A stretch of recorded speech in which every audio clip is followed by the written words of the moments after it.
Senhor para darmos início ao nosso estudo sobre o tema Os 9 segredos da oração. Vamos falar com Deus. Deus, estamos na Tua presença neste momento para falarmos através da Tua palavra, orientarmos o Teu povo e recebermos do Senhor a direção certa, a direção correta. Que Tua bênção, Senhor, seja abundante em cada um de nós, que Tua presença seja poderosa e que nós todos entendamos qual é realmente a Tua vontade. Deus, glorificamos o Teu nome, pedimos a Tua bênção sobre nós e sobre os nossos ouvintes e aqueles irmãos que também nos estão assistindo através do Twitter ou através de outros meios. Que Tua bênção seja sobre nós, no nome de Jesus. Amém. Semana passada nós falávamos sobre entender a vontade de Deus, entender e ouvir a voz de Deus. E falamos que Deus revela a sua vontade através da sua palavra. E falamos em 4 coisas. Primeiro, Deus fala através de sua palavra. E lembrando aos irmãos, eu disse que às vezes alguns crentes oram ao Senhor dizendo: eu estou orando a Deus para que Deus me dê uma resposta, para que Deus me fale alguma coisa, para que Deus me dirija. Mas a pessoa não lê a palavra, não estuda a Bíblia. O primeiro meio, a primeira forma, a maneira mais correta pela qual Deus nos dá a resposta é através da sua palavra. Porque a palavra de Deus é o mais importante que existe. E o crente deve aprender a valorizar a palavra do Senhor. O crente às vezes valoriza a palavra de uma pessoa, de um amigo, de um parente, ou até de um líder. E não se preocupe em estudar a palavra do Senhor. É na palavra de Deus que Deus vai falar através de nós, principalmente. Então, em primeiro lugar, Deus fala através de sua palavra. Em segundo lugar, Deus fala através de seu Espírito. E quando dizemos que Deus fala através de seu Espírito, não é só através de profecias. Porque alguns crentes limitam quando dizem: não, Deus falou. Esse Deus falou só se refere à profecia. Isso não é verdade. Porque Hebreus diz que Deus falou de muitas maneiras. Deus fala de muitas maneiras. O salmista diz: os céus manifestam a obra de Deus, e o firmamento anuncia a obra das suas mãos. E aí o salmista continua dizendo: uma noite fala para outra noite, um dia fala para outro dia.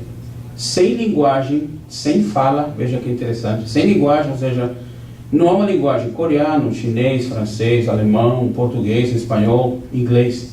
Sem linguagem. Então o salmista diz: sem linguagem, ouvem-se as suas vozes. Como é que se ouve a voz? Sem linguagem, sem voz, sem som. É uma das maneiras também pelas quais Deus fala. Então, quando se diz que Deus fala através de seu Espírito, Deus nos pode falar através de pessoas que Ele vai usar. Deus vai usar pessoas, Deus vai usar instrumentos, Deus vai usar também, por que não, um profeta, uma profeta, Deus vai usar também um pregador, uma música, Deus vai usar até um ímpio. Deus pode usar pessoas. E se não há pessoas, não é porque Deus não tenha outros meios. Deus pode falar, como falou para Jonas, através de um verme que foi lá, mordeu a baboreira e secou-se. Deus pode falar através de Jonas também, ou para Jonas, através de um grande peixe. Deus pode falar, como falou para Pedro, através do canto de um galo. Ou Deus pode falar, como falou para o profeta, através de um jumento. Deus pode fazer isso. Amém. Glória a Deus. E em quarto lugar, Deus pode falar através das circunstâncias.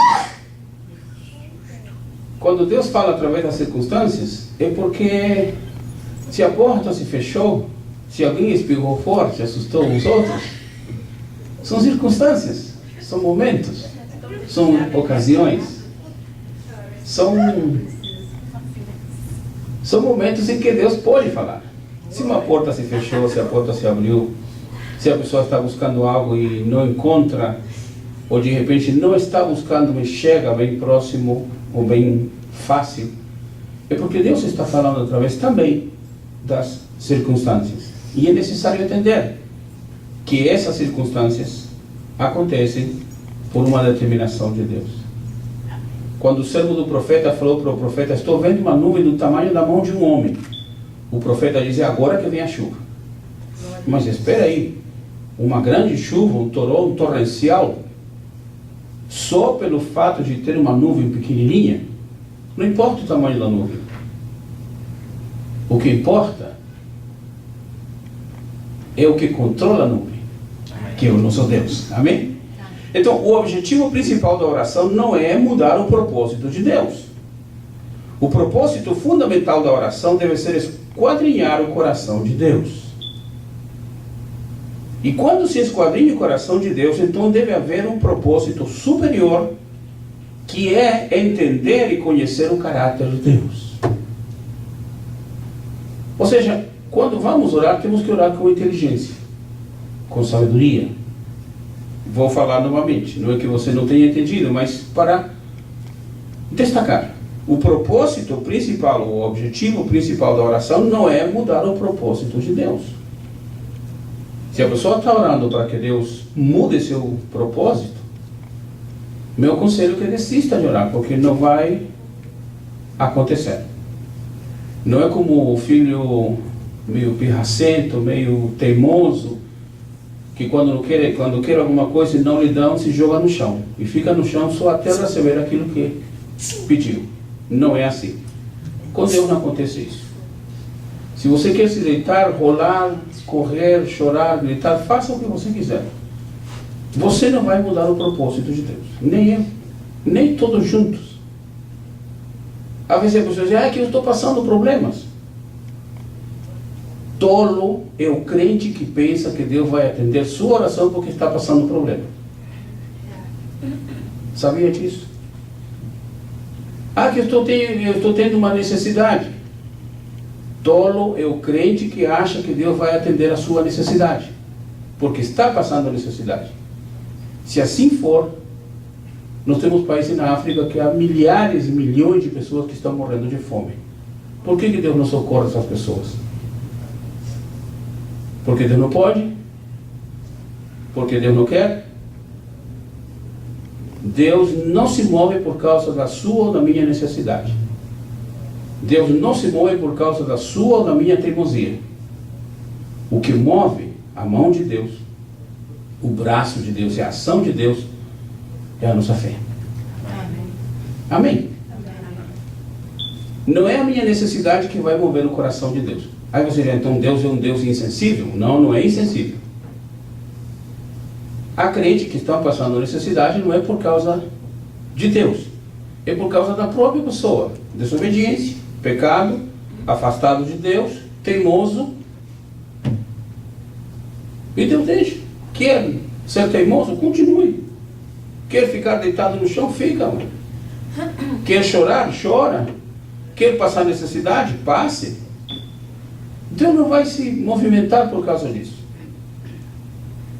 Deus não ouve a oração do teimoso, do pecador. Deus não ouve a oração daquele que está afastado de Deus. Então há um projeto. Se nós não entendemos o que está escrito na palavra de Deus, pode orar a vida toda, que não vai ter uma resposta. É o que a palavra de Deus nos ensina.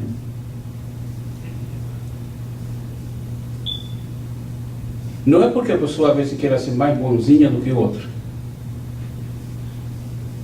Ninguém seria tão bonzinho, tão corretinho, tão perfeitinho, tão bonitinho como o irmãozinho do filho pródigo. Correto, trabalhador, direto, correto, não fazia nada errado, nunca pegou nenhum cabrito para comer com seus amigos. O outro pegou o dinheiro, saiu, gastou tudo.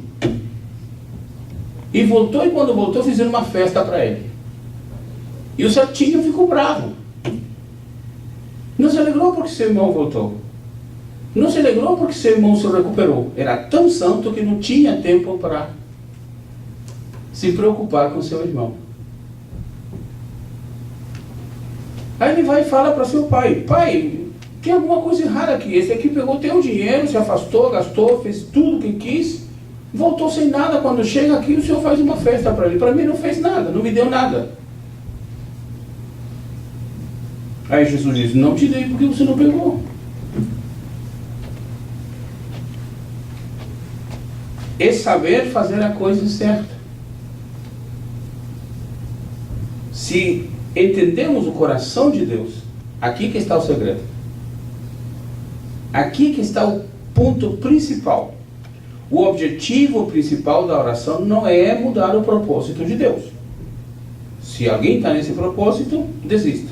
Não dá certo. Por outro lado, o propósito fundamental da oração deve ser qual?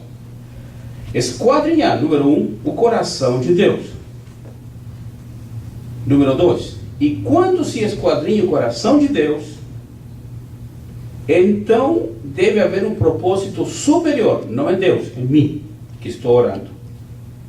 E esse propósito superior é entender e conhecer o caráter de Deus. E como é que eu vou entender e conhecer o caráter de Deus? Eu vou conhecer e entender o caráter de Deus por causa das circunstâncias, por causa daquilo que Deus fala para mim através da palavra, por causa das pessoas que Deus usa, por causa do seu Espírito. Aí vou entender o processo, o projeto, a direção, o propósito de Deus. Tem coisas que parecem muito lógicas, muito corretas, muito certas. E nós andamos sempre por esse propósito, porque a nossa matemática 2 mais 2 sempre tem que ser 4. Se for 5 seria melhor. O propósito de Deus, 5 mais 2 é 7, que dá para alimentar 5.000. E ainda sobram 12 cestos. Essa é a matemática de Deus. Como entender isso? Só pela fé. E quando fazemos isso, então começamos a entrar. Ou seja, quando entendemos o propósito e o caráter de Deus, pelas circunstâncias, pela palavra, pelas pessoas, pelo Espírito, pelas coisas que estão acontecendo, entendemos. Porque quem chega perto de Deus tem que ser inteligente. E se não for inteligente, há um texto no Antigo Testamento que diz que nem os loucos errarão o caminho. Então, se a pessoa é meio, como diz, meio tantã, mas ainda não é louco, dá para não errar. Porque nem os loucos errarão o caminho, muito menos o tantã.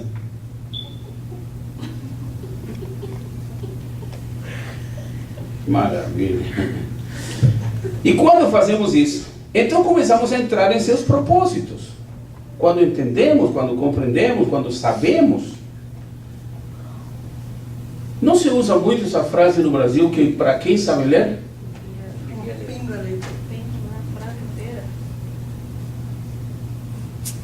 Será que isso só funciona para você conhecer Joaquim, Francisco, Lucas, Estevão, Maria, Josefa, Teodorito, Teosofrase? Esse é nome árabe, né, pastor? Você falou aí agora, né? Pérfida.